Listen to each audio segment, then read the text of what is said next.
Chapter 14, The Waterman's Arms. Jim woke up before Grimy Nick. The river was overflowing with mist and seemed to be breathing with secrets, with dark, looming shapes. When the mist began to lift, they bloomed into life like a city, street upon street of boats.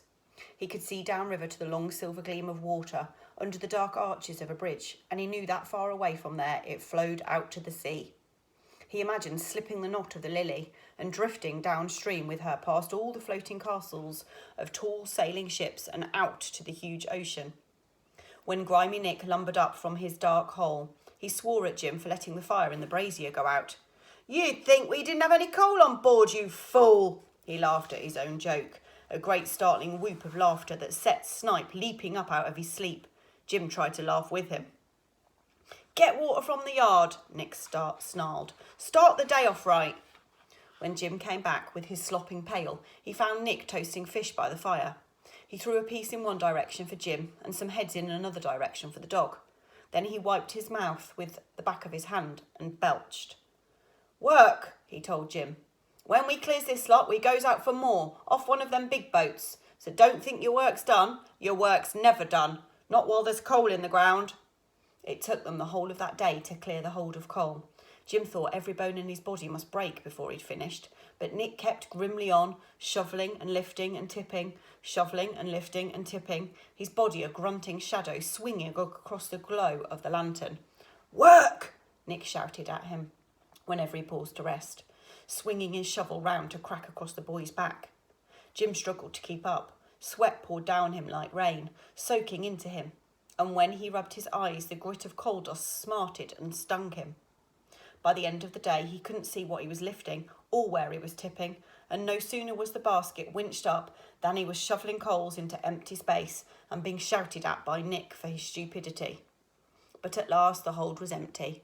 Nick went up to the desk in the warehouse to get his payment, then came back on board, jingling the coins in his pocket. "You're only a bundle of sticks," he said to Jim, "but you've worked. If you want a bowl of mutton stew, come with me to the alehouse, and I'll see you're set up."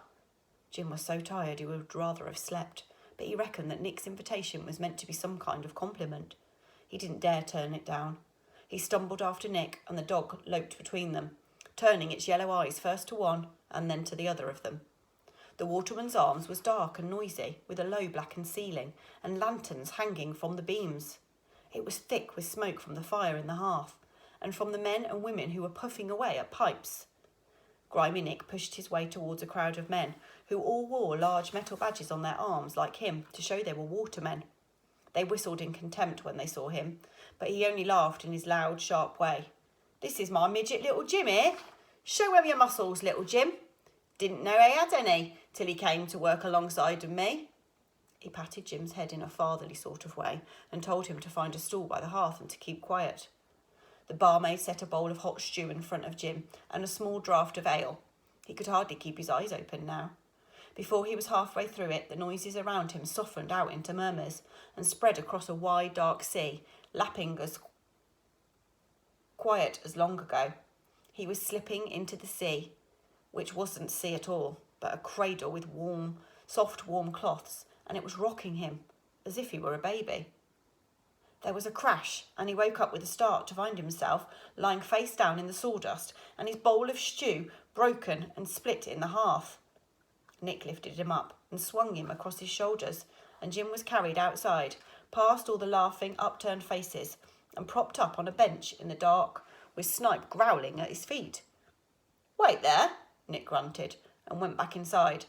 Jim was glad to be outside, with the air cold and smarting on his cheeks. He could hear Grimy Nick's voice inside, loud and boastful, his quick, surprising bellow of laughter. He was joined by other children, all squatting or standing in a silent line, waiting for their masters to come out with their food or their pay. Jim puffed himself up a bit. He was the only child there with a beer pot in his hand, even if he did think it tasted like copper coins. He wished he could have his hot mutton stew back. "You with Grimy Nick?" one boy asked. Jim nodded, taking a quick swig from his pot and scowling at its bitterness. "Won't beat me," said Jim, full of beery... apologies. "His last boy was took to hospital," the boy muttered. "Beat to bits." Won't beat me, said Jim, full of beery bravado. I'll beat him first. The other children giggled into their hands at this, turning knowing looks at each other. They were a miserable lot of scarecrows, Jim thought, sipping again at his ale. Some of the children slept where they waited, leaning against each other. One group, roped together, told him they were a field gang and were waiting to go with their gang leader to dig up turnips on farms. They were led away at last, and one by one the other children ran off with their coins in their hands. At last, Nick came out, breathing bad temper into the cold night. Jim, you faggot, it's time for you to take me home, he bellowed as if Jim was 2 miles away instead of standing beside him, and he leaned his weight on Jim's shoulder.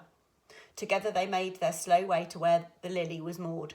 Nick stumbled down to his gritty bed in the hold and snored like a foghorn all night. It seemed as if Jim had only just gone to sleep when he was kicked awake again. Nick, yawning and coughing, pulled him to his feet. Move, he shouted. Tide's turning. Jim staggered up. A fluttering of excitement lit up like a small candle flame inside him. It was time for them to move downstream. Beneath his feet the Lily was rocking round, soft as breaths.